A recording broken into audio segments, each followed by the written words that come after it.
आधे कश्मीर पर पाकिस्तान का कब्जा है, ये हम सब जानते हैं। पर असलियत यह है कि कश्मीर पर पाकिस्तान ने कब्जा नहीं किया था, बल्कि कश्मीर को जानबूझकर दिया गया था। जैसा कि आप जानते हैं कि कश्मीर से भारतीय सेना ने पाकिस्तानी सेना को खदेड़ना शुरू कर दिया था। फिर अचानक ऐसा क्या हुआ जो चाचा जी को कश्मीर का मुद्दा यूनाइटेड नेशन लेके जाना पड़ा।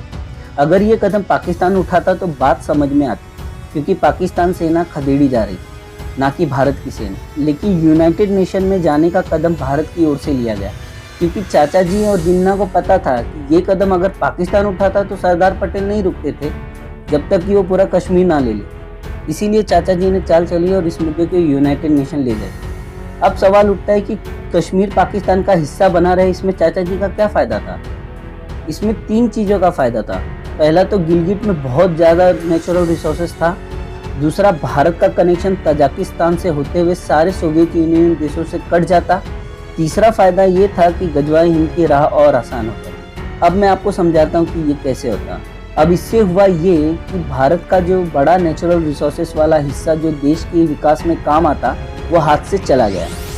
दूसरा सबसे बड़ा रास्ता जो विकास के लिए जरूरी था, वो सोवियत यूनियन को कनेक्ट करने वाला रास्ता, वो भी हाथ से चला गया। इससे भारत की आर्थिक स्थिति बहुत कमजोर हो गई, क्योंकि इंपोर्ट एक्सपोर्ट की निर्भरता ज़्यादातर समुद्री रास्ते हो गई, जिससे साउथ के राज्यों का विकास तो हुआ और नॉर्थ के लगभग सारे राज्यों का विकास रुक गया। इससे भारत आर्थिक रूप से कमजोर हो गया और उधर पाकिस्तान धीरे धीरे इलीगल इमिग्रेंट्स को LOC से घुसाना शुरू कर दिया और इधर कुछ सालों बाद उन्हें आर्टिकल 35A के तहत कश्मीर में नागरिकता देना शुरू कर दिया गया।